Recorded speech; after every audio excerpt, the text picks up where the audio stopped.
BBC নিউজের রাজকাহন করেন যে সার্বিক নিউজের সাংবাদিক উনার একটা টক শোতে বাদ চলে এসেছিলেন এবং উনি নিজে স্বীকার করেছেন সমন্বয় হয়েছে।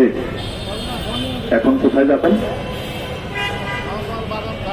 উনি বলেছেন রাশেক রহমান সাহেব, আপনারা দেখে নিন বুঝছেন না, ওনাকে যখন জিজ্ঞেস করা হলো এটা কি ব্যক্তিগত অনুমতি দিয়েছে না সমন্বয় করা হয়েছে, তখন উনি স্বীকার করলেন যে আমার একটা বন্ধু বললো যে আমরা দিয়ে দেয়, সমন্বয়গত কোনো অপরাধ না, সমন্বয় হতে পারে, সমন্বয় হয়েছে, তার মানে সমন্বয় অবশ্যই হয়েছে। তো যদি এখনো ফ্যাসিস্টের পক্ষে সমন্বয় করে দালালি করেন তাহলে আপনাকে তার ভাঙা জবাব দেওয়ার জন্য আমাদের এই মুষ্টিবদ্ধ হাত তৈরি করে রেখেছি। কি ভাবছেন? নির্লজ্জ কেন এত ভাই আপনারা? আগস্ট মাসের 15 তারিখে পোস্ট দিলেন, 5ই আগস্ট পোস্ট দিলেন না কেন?